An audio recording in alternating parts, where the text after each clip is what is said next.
Master Sergeant Brian Hamilton, and this is at Army HRC Podcast number 1, Senior Enlisted Promotion Eligibility Requirements. Today we're talking with Lucy Ramos, Senior Enlisted Promotions Technician at the U.S. Army Human Resources Command. Hello, Lucy. Hello, good morning, Master Sergeant. Good morning. Lucy, what has changed recently with Senior Enlisted Promotions regarding eligibility requirements? Well, when we talk about eligibility requirements, we really talk about two different type of requirements. For one, the eligibility requirements are the getting looked at by a central promotion board.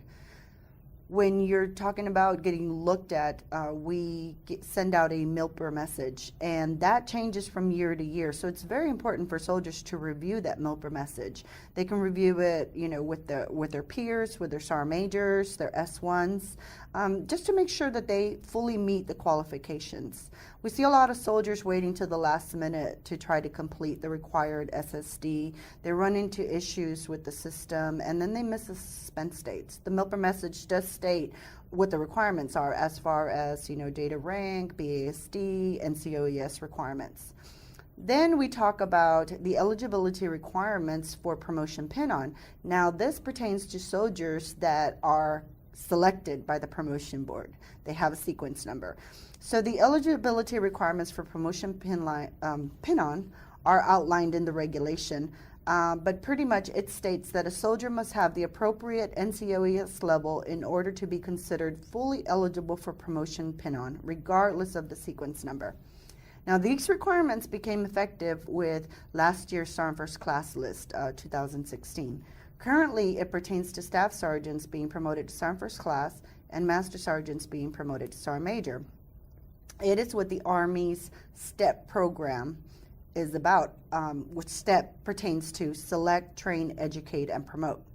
It will become effective for master sergeants with the release of the fiscal year 18 Master Sergeant Selection List, which is going to be held in February 2018. When a soldier is scheduled for NCOES, it is very imperative that they attend and graduate. Because although promotion is by sequence number, soldiers who are not fully qualified will not be selected for promotion regardless of their sequence number. These soldiers will remain on the list, but they will not be selected. Once they go to school and become fully qualified, a readiness requirement must exist for their respective MOS and rank, and that's when they will be selected. In other words, there are no promotions held in abeyance. Okay, so when is the absolute due date for soldiers to have their records updated in order to meet the eligibility requirements for the next month's promotion list? Well, it all depends on the centralized promotion board that they qualify for. So right now what we're talking about is consideration. For example, a staff sergeant looking to go before the SAR First Class board should go to the HRC website and look for the board schedule. Then about 4 months out before it convenes, a MILPER message will be published with all the suspense date. I personally would recommend that soldiers should always make sure that their records are up to date. That way it will alleviate waiting to the very last minute.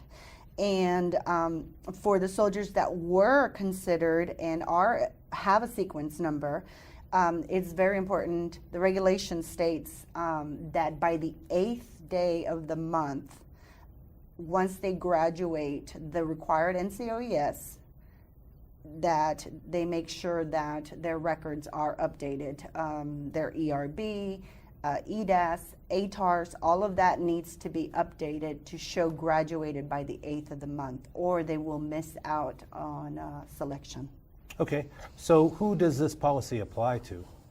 Again, for eligibility, this policy applies to eligible soldiers looking to go to the SAR First Class Master Sergeant SAR Major Board. It also applies, as far as the requirement for the NCOES, it applies to all soldiers that were selected by the promotion board. Okay. Where can soldiers go to find this information? So this information is pretty much everywhere, but the most important place you can find it is the HRC Promotions website. We have everything there. We have also links to the regulation. So if you don't really know what the regulation is, you just go to our promotions website and you can look for the regulation, which is 600-8-19. They can also go to their S1s. Their S1s are very proficient. in promotions. And as a last resort, they can call us, and we can direct them to our website, to the regulation, to their S1s, or pretty much help them understand what it is that they need, their question is. Okay, ma'am, is there anything that you'd like to add that we haven't covered here today? I want to reiterate that soldiers should ensure that their records are up to date, because it would alleviate the last minute stress that they put on themselves trying to make the suspense dates. Engage their chain of command, their S1s, go through their websites, and of course, if anything, if they have any questions, we're always there to help us. Our point of contacts are on the HRC Senior Enlisted Promotions website. All right, thank you, Lucy, for joining us today. Thank you, Master and Hamilton, for having me today. All right, you were listening to the at Army HRC podcast number 1, Senior Enlisted Promotion Eligibility Requirements, with your host, Master Sergeant Brian Hamilton, and Lucy Ramos, Senior Enlisted Promotions Technician at Army HRC. To find out more about promotions, assignments, or any other personnel-related topics, visit our website at hrc.army.mil or search us on Facebook, YouTube, or Twitter at Army HRC.